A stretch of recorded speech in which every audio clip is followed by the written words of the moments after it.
Hi everyone, welcome to Taji's World of Books, and this is my weekly reading wrap-up.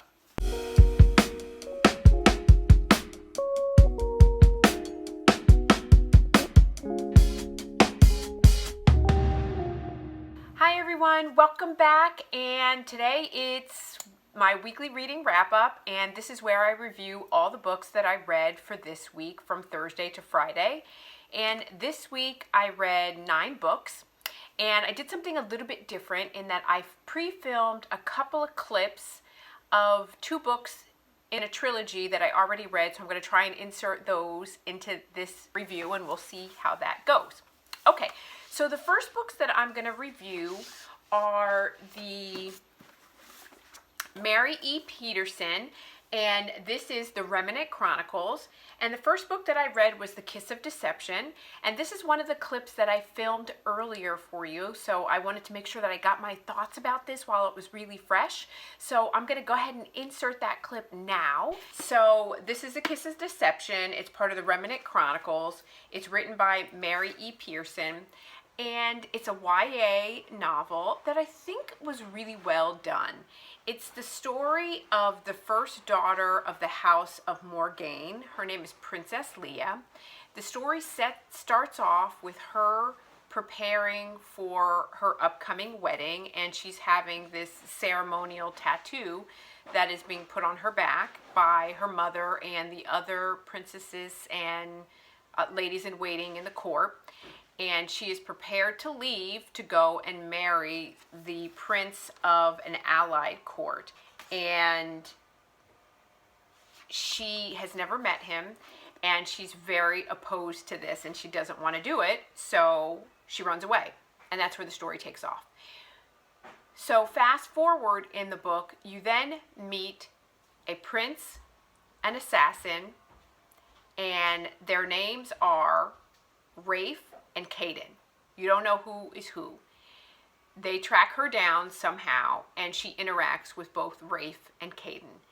And she is attracted to both of them, and they both have a significant connection with her.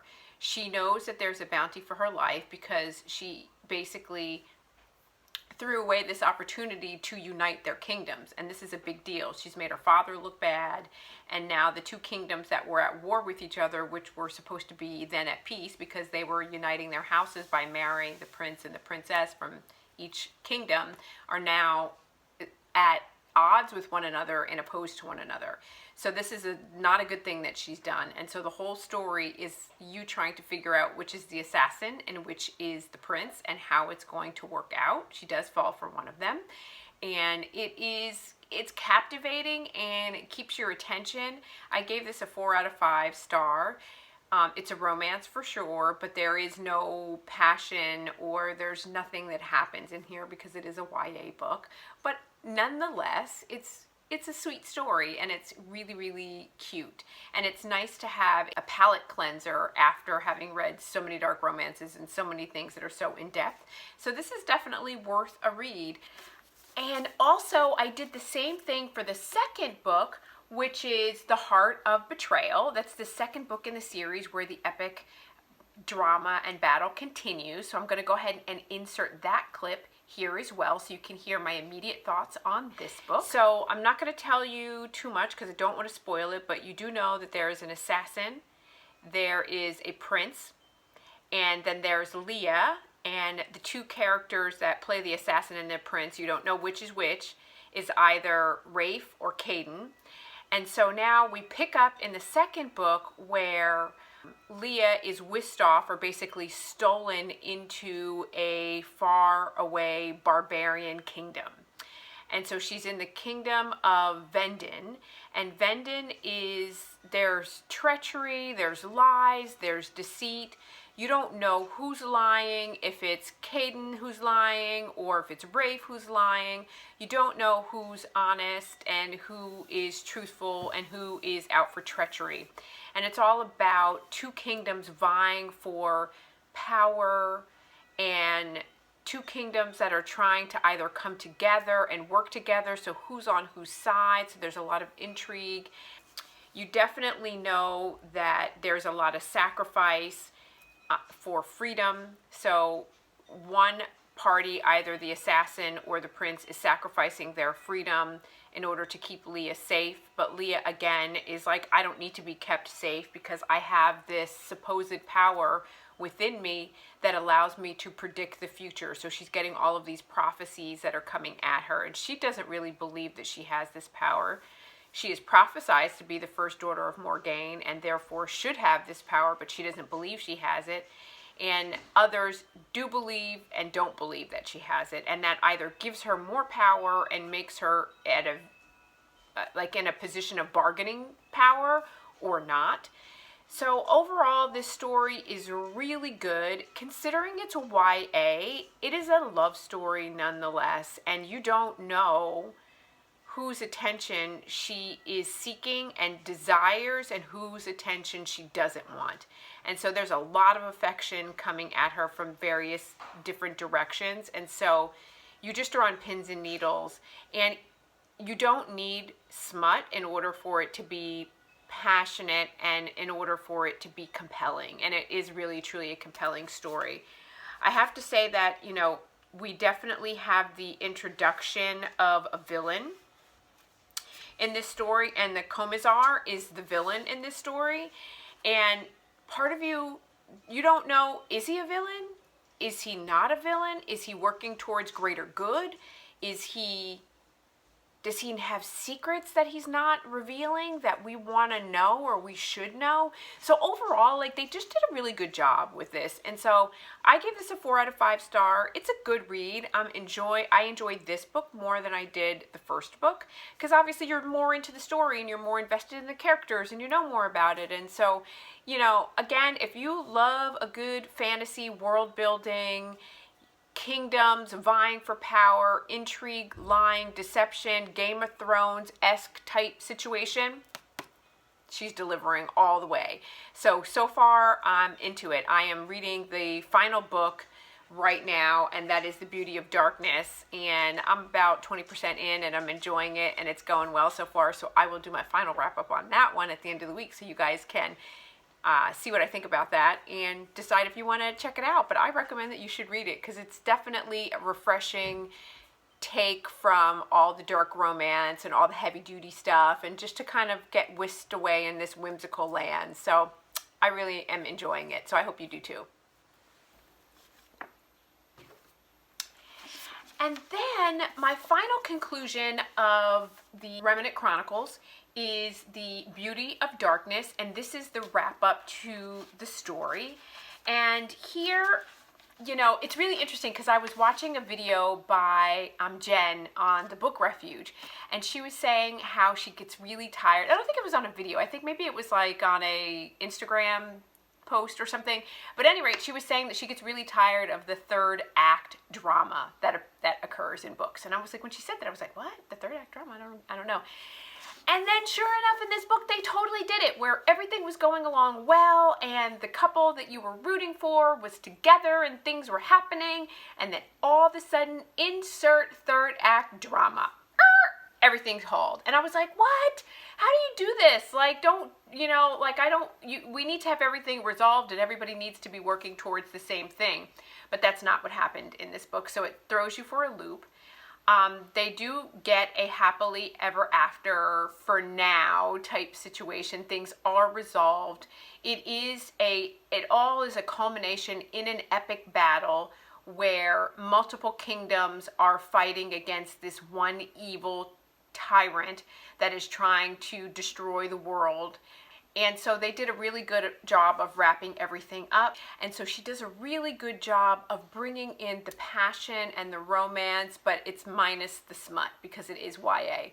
So this is a love story, and but it's a fantasy as well. And so it gives you all the feels of a relationship that has angst and turmoil, but it does it in a very subtle way. And so she did a really good job in this. And so overall, this story and this trilogy was a 3.75 star for me. So I really enjoyed it, and it's definitely worth the read if you like YA.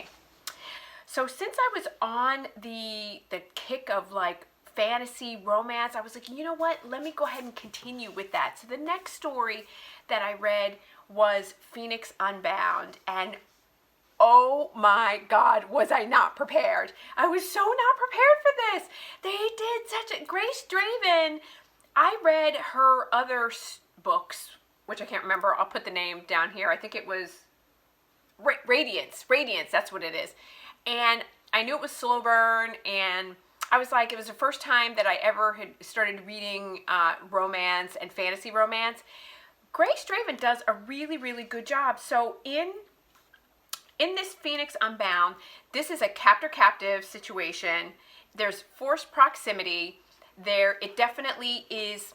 So the story takes place where you have a fire witch, and we think she's a fire witch. There is this ongoing spring sort of festival, but it's not a festival. It's like a tribute. It's a spring tribute that each of the colonies have to deliver maidens to sacrifice in the tribute to the empire, and the towns basically pick who the maiden is going to be. And so Jeline, who her town picks every year, because unbeknownst, she has this magical power. She's a fire goddess or fire witch, and so fire doesn't harm her. And in this spring tribute, the tribute is burned at the stake. And so they have, it's a very Romanesque society, and so there's this epic Roman battle that goes on amongst gladiators. And the gladiator in this story, his name is Azarian. And so Azarian is watching year after year, and he sees that Jeline keeps coming back, although she doesn't look the same. So he knows something is up, and he has his own agenda. So he says, she can help me to win back my kingdom that was stolen from me. And so I am going to take her captive. She's going to help me. And when I get my kingdom back, I'll set her free. Well, nothing ever works out quite the way that you think it's going to. And so hence begins the captor-captive situation. It's an enemies to lover. She is really upset with him, but she finds that he's not a bad guy. And so they meet people on their travels, and gradually through this slow burn, beautiful story, they develop this relationship and rapport that becomes something that saves each of their lives. I was captivated in this book from page one. Page one. It was so action-packed and so fulfilled in these gladiator battles and magic wielding and talks of dragons, but, this stolen moments of, glances and hints of something more growing between them, and traveling together, and him keeping her safe, and them having to, force proximity, having to sleep together to be safe, because there are bandits on the road. And she wakes up and this big heavy arm is around her, and she's warm and cozy in his embrace, but at the same time she's like, no, and she's upset, and she gets up. And so you have all of this angst that's going on in this book, and Grace delivered. You guys, if you have not read this book or tried out any of Grace Draven's novels, she does such a good job. And so I was really excited about this, and it was captivating, and it just gave me everything. And this absolutely was a 5 out of 5 stars, so you guys got to check it out. Okay, so since I read in series, I continued on with the next book, and this is Dragon Unleashed. And I have to say, I was so taken by Phoenix Unbound that I was expecting the story to continue, and I never like when authors do this to me. So this is a companion novel. It is not a continuation of Jeline and Azarian's story. So I was like, wait, but this story takes place at the market where that book ends.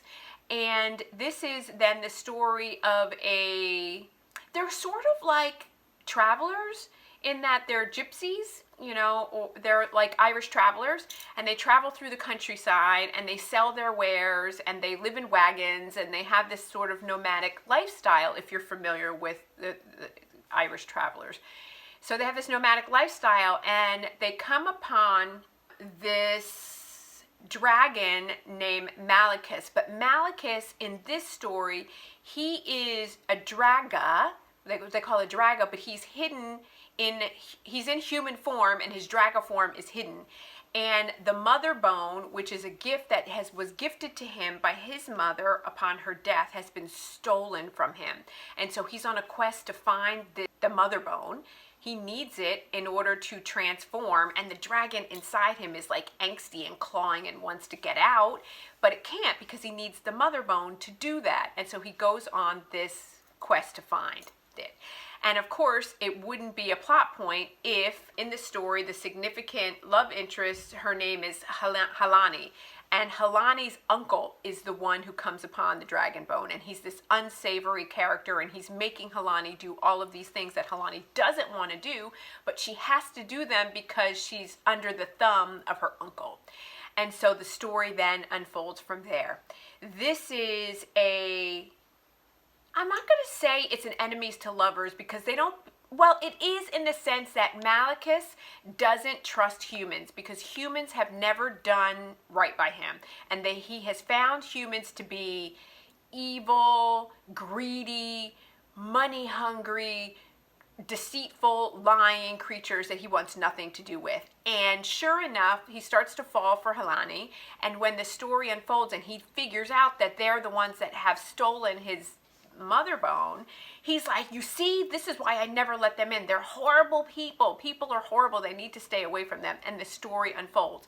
But also, behind the scenes, you still have the Kraylan Empire, and you have this evil empress that we were introduced in this story who is just an evil character.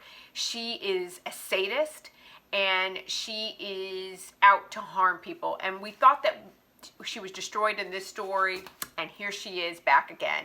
And so she wants to kill Malekith because she believes that dragon blood and dragon bone and anything that a dragon possesses, all of them, will heal her. And so she wants to kill him so that she can steal his essence.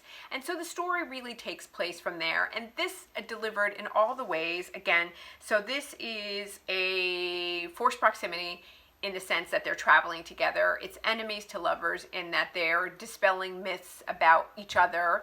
And it's a slow burn, epic romance dealt in. And then we also find that Halani is an earth witch. So there's magic and there's intrigue and fantasy and all the things in this book as well. So this delivered as well. So this is a 4 out of 5 star. You got to give Grace Draven a try for sure. Okay, so next on the agenda, I finally got to, a little late, right, Christmas. I totally intended to read this during Christmas, and I just didn't get to it. So Christina Lauren's in a Holidaze. Okay. I have not, Book of the Month has not been successful with me. All of the Book of the Month picks that I have gotten, I have been lackluster for me. And this was no different.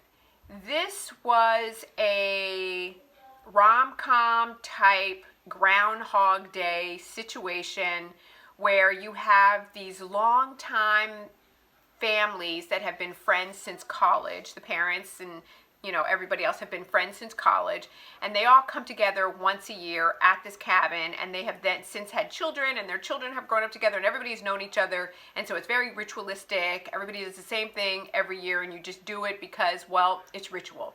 So the main character in this story, May, she finds herself stuck in Groundhog Day, where every day she's repeating the same thing after she made this terrible mistake that she regretted because she's pining for someone, and she's too chicken to speak up and say, this is how I feel. So she does something, she regrets dramatically what she's done, and as a result, she wakes up in Groundhog Day, and it's like a second chance romance.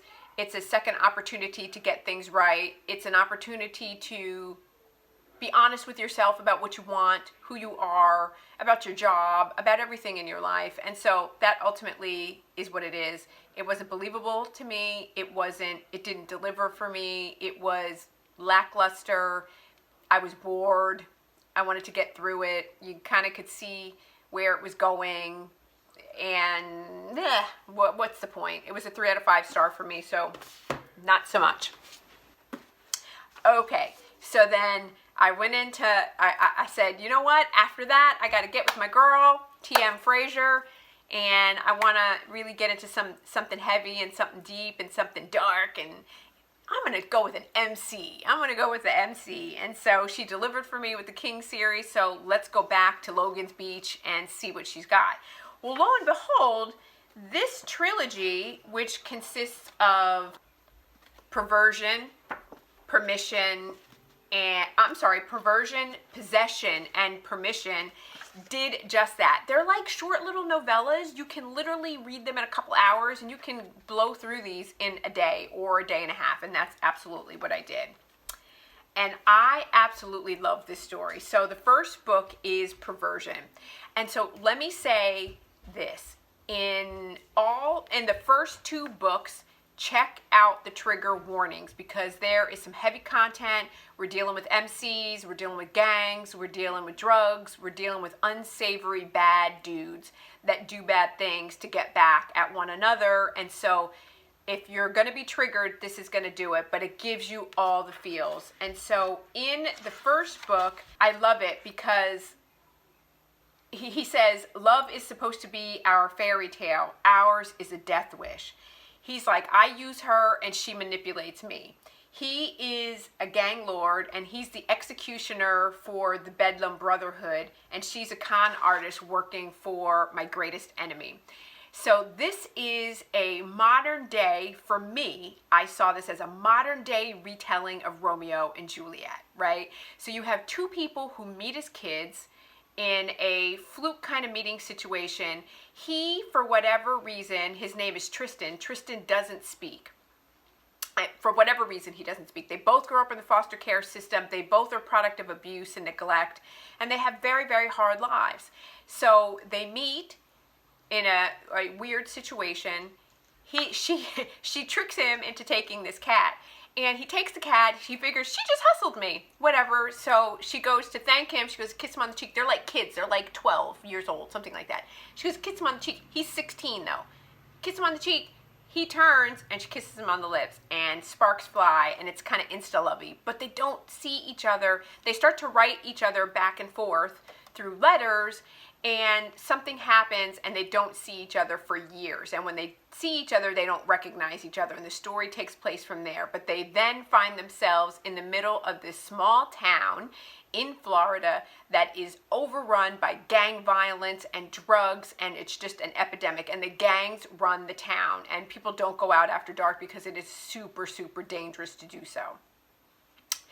And both sides have killed loved ones on either side of the fence, right? Both of these gangs. And so he finds that they are on opposite sides, and it's like, how do you even resolve this? And how can you even come back from this? And is she a liar? And is she a con artist? And she's trying to dupe me. And so it's a love to hate. It's insta-lovey, but it's slow burn, but it's forbidden in the sense that they shouldn't be together, but they can't deny this attraction. And so the story just develops. It ends on a cliffhanger in this story. It picks up in Possession, and Possession is heavy duty.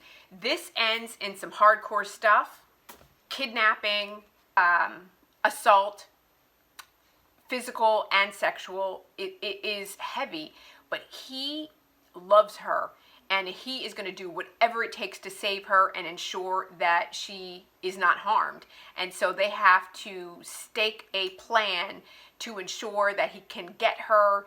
The FBI and the police are involved. You got the Irish mafia involved. There's a lot of different twists and turns that are happening, and it keeps you on your toes. So Possession is really, really good. And then the final book is Permission. It's their conclusion. It's the conclusion to the story of Grimm. Tristan is now called Grimm, and Emma Jean. And so I cannot speak highly enough.